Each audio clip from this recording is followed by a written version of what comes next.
This video sponsored by BuyMode.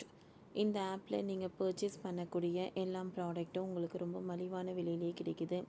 இதில் நிறைய offers and coupons provide பண்ணுறாங்க. ஸோ இதோட லிங்க் உங்களுக்கு டிஸ்கிரிப்ஷனில் கொடுக்குறேன், தேவைப்படுறவங்க யூஸ் பண்ணி பாருங்கள். விருதுநகர் அருகே பட்டாசு ஆலையில் கோர வெடி விபத்து, 3 பேர் பலி, நிவாரணம் அறிவித்த முதல்வர் ஸ்டாலின். விருதுநகர் மாவட்டம் காரியம்பட்டியை அடுத்த வடகரையில் பட்டாசு ஆலையில் இன்று ஏற்பட்ட பயங்கர வெடி விபத்தில் தொழிலாளர்கள் 3 பேர் உயிரிழந்த சம்பவம் அதிர்ச்சியை ஏற்படுத்தியுள்ளது. விருதுநகர் மாவட்டம் அருப்புக்கோட்டை அருகே காரியம்பட்டியை அடுத்த வடகரையில் சந்திரசேகரன் என்பவருக்கு சொந்தமான பட்டாசு ஆலை ஒன்று செயல்பட்டு வருகிறது. இந்த ஆலையில் தொழிலாளர்கள் வழக்கம் போல இன்று பணியில் ஈடுபட்டு இருந்தனர். இந்நிலையில் இன்று அந்த பட்டாசு ஆலையில் திடீரென வெடி விபத்து ஏற்பட்டது. தகவல் அறிந்து சம்பவ இடத்திற்கு விரைந்த தீயணைப்பு படையினர் நீண்ட நேரம் போராடி தீயை அணைத்தனர். பட்டாசு ஆலையில் ஒரு அறை முற்றிலுமாக இடிந்து தரமட்டமானது. இந்த விபத்தில் 3 பேர் சம்பவ இடத்திலேயே உயிரிழந்தனர். மேலும் 3 பேர் பலத்த காயமடைந்தனர். படுகாயம் அடைந்தவர்கள் சிகிச்சைக்காக மருத்துவமனையில் அனுமதிக்கப்பட்டு உள்ளனர். உயிரிழந்தவர்களை அடையாளம் காணும் பணி நடந்து வருகிறது. வெடி விபத்தில் தொழிலாளர்கள் 3 பேர் உயிரிழந்த சம்பவம் சோகத்தை ஏற்படுத்தி உள்ளது. இந்த வெடி விபத்து தொடர்பாக வழக்கு பதிவு செய்து போலீசார் விசாரணை நடத்தி வருகின்றனர்.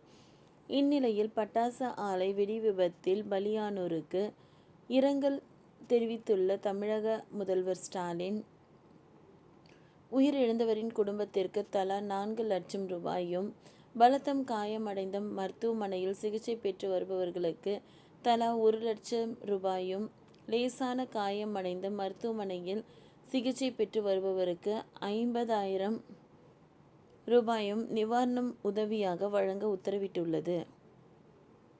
முதலமைச்சர் மு.க.ஸ்டாலின் வெளியிட்டுள்ள அறிக்கையில், விருதுநகர் மாவட்டம் கரியாப்பட்டி வட்டம் வடகரை கிராமத்தில் இயங்கி வரும் தனியாருக்கு சொந்தமான பட்டாசு ஆலை இன்று காலை சுமார் 9 மணியளவில் எதிர்பாராத விதமாக ஏற்பட்டு வெடி விபத்தில் காரியவட்டி வட்டம் கள்ளக்குறிச்சியை சேர்ந்த கவுண்டம்மாள் மற்றும் தாண்டியலந்தை சேர்ந்த கருப்பையா ஆகிய இருவரும் சம்பவ இடத்திலேயே உயிரிழந்தனர் என்ற செய்தியை கேட்டு மிகவும் வருத்தமும் வேதனையும் அடைந்தேன்.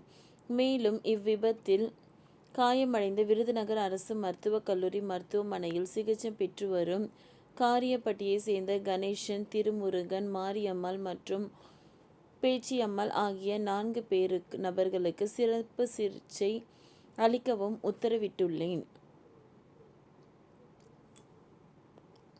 விபத்தில் உயிரிழந்தவர்களின் குடும்பத்திற்கு அவர்களது உறவினர்கள் தனது ஆழ்ந்த இரங்கலையும் ஆறுதலையும் தெரிவித்துக் கொள்வதோடு, உயிரிழந்தவர்களின் குடும்பத்தினருக்கு தலா 4 லட்சம் ரூபாயும், பலத்தம் காயமடைந்து மருத்துவமனையில் சிகிச்சை பெற்று வருபவர்களுக்கு தலா 1 லட்சம் ரூபாயும், லேசான காயமடைந்து மருத்துவமனையில் சிகிச்சை பெற்று வருபவருக்கு 50,000 ரூபாயும் முதலமைச்சரின் பொது நிவாரண நிதியிலிருந்து வழங்கப்படவும் உத்தரவிட்டுள்ளேன் என்று தெரிவித்துள்ளார்.